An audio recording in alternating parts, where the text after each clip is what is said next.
and welcome to another Watch Geek video. Today we're taking a closer look at another model from Kings of Lume, Phorcydes.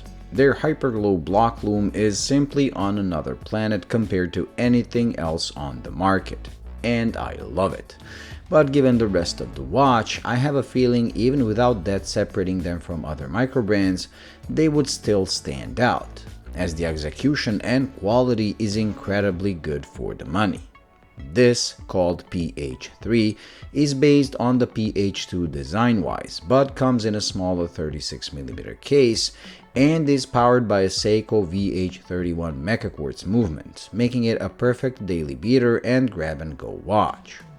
The PH-2 not only shares the same case as my PH-4 that I actually kept in the collection, but also the automatic movement.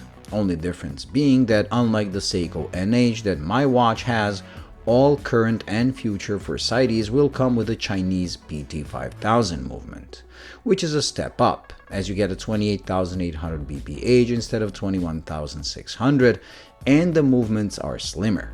So if you want this look and the mechanical movement, you have to go for the bigger brother. And that is a shame, as this, despite being 36mm on paper, actually wears more like a 38mm watch, partly down to the bezel that's 37. And it fits my 6.5-inch wrist better than any other Phorcydes I tried so far. The 39mm case from them is far from being too big, as they all have short lug-to-lug, but this one shows more bracelet on top of the wrist, making the whole thing look better proportioned, even when worn by someone with a larger wrist.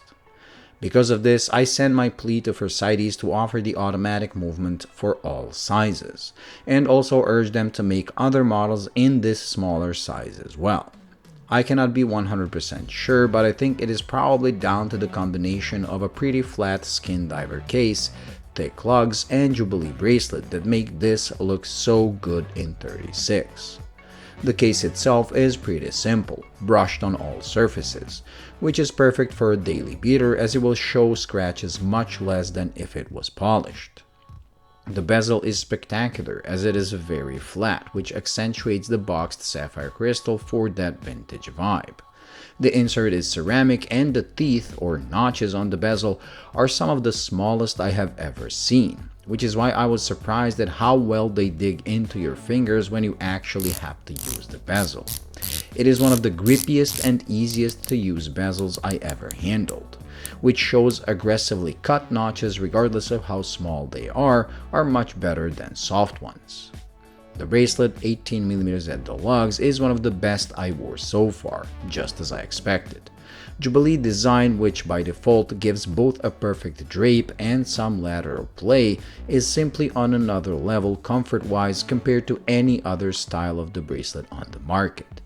And this one is perfect for daily use, as it is one of the very few that comes with small center links brushed as well. The clasp, again just as you expect from a modern micro brand, is milled and comes with on-the-fly adjustment. What I like about their clasps compared to some other brands is that it is not too massive nor too long, making it sit within the center part of the wrist, perfectly balancing the watch head. With 200 meters of water resistance and a screw-in crown, this thing is truly ready for anything you throw at it. And as a watch, it is a no-brainer at this price point. You can get it even cheaper if you opt for one of the strap options, but trust me, you want and you need this bracelet in your life. This model is yet another super cheap mecha quartz like so many I reviewed from Milifortic and such brands. But somehow, even if we ignore the nuclear lume, it stands out. The design, the bezel execution, amazing bracelet, and the cleanliness of the dial make it one of the best I reviewed. Showing affordable doesn't always mean cheap. I really like what Phorcydes is doing, and hope they keep going down that path, creating even more original and homage models using their Hyperglow blocks, as it is fun seeing something you know the look of done with 3D lume, as the next model I review from them will show, so stay tuned for that one as well. Thank you for watching. I hope you enjoyed and found it useful. If you did, please like and subscribe, and until the next video, bye.